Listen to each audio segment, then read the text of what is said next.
Why is Porsche not in F1? Porsche, the most winning manufacturer in motorsport history, with 19 Le Mans victories and 3 Formula One World Championships, had the deal, had the board approval, had a partner, and even trademarked the word "finally" to announce it. Then the whole thing collapsed. Their sibling brand Audi took the grid spot instead, and Porsche's own motorsport boss called F1 a closed chapter. This is the story of how the biggest name in racing blew a once-in-a-decade opportunity, and why it probably can't be undone. Let's set the scene. April 2022. Volkswagen's CEO, Herbert Diess, tells the world that both Porsche and Audi have board-level approval to enter Formula One. He says, if you want to join F1, you do it when a major regulation change happens, because otherwise you're chasing the grid for 5 to 10 years. The 2026 rules were that window. New power units, sustainable fuel, the removal of the MGUH, a much bigger electrical contribution. Do it now, or probably not again for a decade. Porsche heard that, and Porsche moved. But here's the thing most people miss.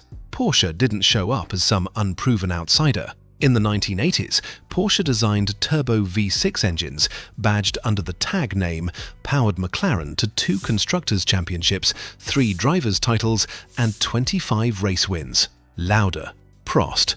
That mid-80s McLaren dominance? Porsche built the engine. So when people say Porsche belongs in F1, there's actual World Championship hardware behind that claim. Now hold that thought, because here's where the story flips. Porsche returns with footwork arrows and a brand new V12, the Porsche 3512, one of the worst engines in the history of the sport. It weighed roughly 190 kilograms. Ferrari's V12, 140. Power output was around 670 horsepower, while rivals pushed past 800. The engine was so large that Footwork had to redesign their car just to fit it. At the first race in Phoenix, one driver didn't qualify. The other started 25th and retired when the engine failed. By mid-season, Footwork ripped up the contract and went back to old Ford Cosworth V8s. Porsche was out before the year was over, and they haven't been back since. That matters. By 2022, Porsche had a legendary name, but not recent F1 capital. It had heritage, not momentum. And it entered negotiations like a brand that had already proven itself in the current era. So here's the deal that was supposed to change everything. Red Bull was building Red Bull powertrains, its first ever in-house engine operation for the 2026 regulations. Porsche's plan was to link up with that program. On paper, it was perfect.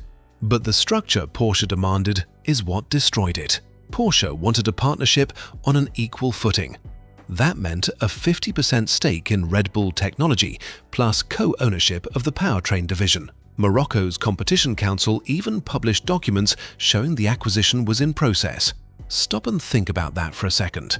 Red Bull had just won 4 consecutive world championships with Max Verstappen.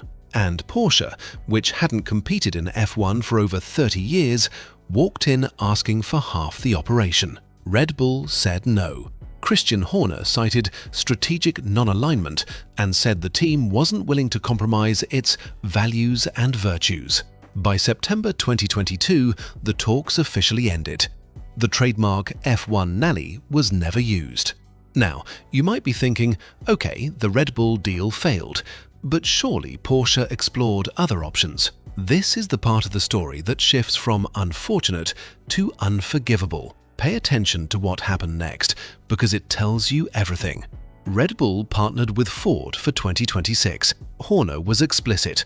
Commercial and technical collaboration, no exchange of shares, no participation in the business. Ford accepted a branding and engineering role without demanding ownership. That is the exact kind of deal Porsche could have taken.